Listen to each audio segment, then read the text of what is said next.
છોટાઉદેપુર તાલુકા સમસ્ત આદિવાસી સમાજની ચિંતન શિબિર છોટાઉદેપુર નગરમાં આવેલ તાલુકા શાળા નંબર 1 ખાતે આજે યોજાઈ હતી। જય આદિવાસી। આજે છોટાઉદેપુર મુકામે આદિવાસી સમાજ માટે ચિંતન શિબિરનું આયોજન કરવામાં આવ્યું। તે બદલ પહેલાં તો હું આ આયોજકોને ખૂબ ખૂબ અભિનંદન પાઠવું છું, ધન્યવાદ પાઠવું છું। આદિવાસી સમાજની અંદર કુરિવાજો છે, અંધશ્રદ્ધા છે અને એમાં શિક્ષણનું પ્રમાણ ખૂબ નીચું છે। એને કેવી રીતે આગળ લાવી શકાય એ માટે ચિંતન કરવામાં આવ્યું। ઘણા બધા આગેવાનો અહીંયા ઉપસ્થિત રહ્યા, વિવિધ મુદ્દાઓની ચર્ચા થઈ અને હું તો ખાસ કરીને એમ પણ કહું છું કે રાઠવા જાતિ માટે જે વાદ વિવાદ ચાલે છે અને વિશ્લેષણ સમિતિની સમક્ષ જવું પડે છે, તેમાં ઘણા બધા પુરાવાઓ આદિવાસી હોવાના પુરાવા છે, પરંતુ એને એકત્રિત કરીને એનું વ્યવસ્થિત આયોજન કરવામાં આવે, એનું સંકલન કરવામાં આવે, જેથી કરીને આપણો જે રાઠવા સમાજ માટેનો જે પ્રશ્ન છે એને પણ આપણે મજબૂતાઈથી રજૂઆત કરી શકીએ। એવા વિવિધ મુદ્દાઓ ઉપર આજે ચર્ચા કરવામાં આવી। તે પ્રસંગે ઘણા બધા આદિવાસી આગેવાનો અહીંયા ઉપસ્થિત રહ્યા, વકીલ વિભાગમાંથી પણ આવ્યા અને સૌ અહીંયા ગામડાથી સરપંચો વગેરે પણ આવ્યા અને પોતપોતાના મંતવ્યો રજૂ કર્યા અને ચિંતન કરીને આગળ વધીએ અને સમાજ આગળ વધે, એનું ઉત્થાન થાય એ અભ્યર્થના સાથે આ કાર્યક્રમને આયોજન કરવા માટે હું ધન્યવાદ પાઠવું।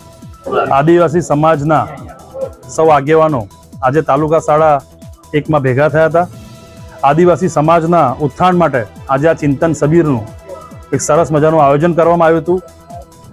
આજે અમે સૌ રાજકીય આગેવાનો, શિક્ષકો, સરકારી કર્મચારીઓ, વકીલ મંડળ એવા અનેક સ્તર પરના સારા એવા સમાજના અગ્રણીઓ ભેગા થયા હતા। આજે અમે સામાજિક, શૈક્ષણિક અને સંસ્કૃતિ આ ત્રણે મુદ્દાઓ પર ચર્ચા થઈ છે।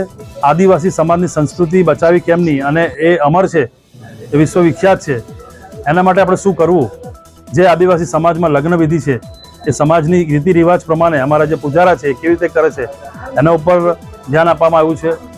સાથે આદિવાસી સમાજનું ગુજરાત રાજ્યમાં છોટાઉદેપુરનું સૌથી ઓછું રિઝલ્ટ આવે છે, તો એના માટે શિક્ષણ સ્તરે પણ આપણે શું કરી શકાય એ પણ મોટું વિચાર્યું છે। યુવાનો માટે ખાસ કે યુવાનોને એક દિશા મળે કે આવનાર દિવસોમાં તેમનું ભવિષ્ય કેવી રીતે ઉજ્જવળ બનાવશે, એના માટેની એક સારી ચર્ચા કરવામાં આવી છે। સાથે જે બી યુવાન છોકરાઓ સરકારી નોકરી કરી રહ્યા છે કે જેઓ પરીક્ષા પાસ કરી છે, જેમને જીપીએસસી પરીક્ષા માટે મહેનત કરવી છે, જેમના લાઇબ્રેરી ખોલવી છે, એવો ગામડા વાઇઝ અમે નવી લાઇબ્રેરી ચાલુ કરવાનું પણ આજે આહવાન કર્યું છે। સાથે આરોગ્ય, શિક્ષણ અને ભણતર, ગણતર અને ચંતરનું આ એક બહુ મોટી શરૂઆત થઈ છે। અમે દર 3 મહિને આવી રીતે આ શિબિર કરીને આવનાર દિવસોમાં એક સારું પગલું ભરવા જઈ રહ્યા છે અને સમાજનું ઉત્થાન થાય તે હેતુથી અમે સૌ સમાજના આગેવાનો ભેગા થઈને આજે અમે એક નવી પહેલ ચાલુ કરી છે। આયોજકોને અમે આભાર માનીએ છીએ, આદરણીય શંકરભાઈ રાઠવા સાહેબ, તમામ મારા સૌ યુવાનો, સરપંચશ્રીઓ અને તમામ વકીલ મંડળના શિક્ષકો, સૌને અમે અભિનંદન પાઠવું છું અને આભાર માનું છું। આજરોજ તાલુકા શાળા નંબર 1 ખાતે આદિવાસી સમાજની ચિંતન શિબિર યોજાઈ। આ શિબિરમાં આદિવાસી સમાજના અનેક ક્ષેત્રના શિક્ષિત યુવાનો ભાગ લીધો। સાથે અમારા રાજકીય, દરેક પક્ષના રાજકીય આગેવાનોને પણ જાણ કરવામાં આવી। મોટી સંખ્યામાં રાજકીય આગેવાનો પણ ઉપસ્થિત રહ્યા અને ભવિષ્યમાં આ જે સમિતિ જે છે એ સમાજના ઉત્થાન માટે સમાજમાં શું નવું કરી શકાય, શું સારું કરી શકાય અને અમુક જે સમાજમાં જે બદીઓ છે, અંધવિશ્વાસ છે એ કે બીજી ગમે તે સમાજમાં જે બદીઓ છે એ કઈ રીતે ઓછી થાય એના એવા શુભ આશ્રય સાથે સરસ મજાની ચિંતન શિબિર યોજાઈ।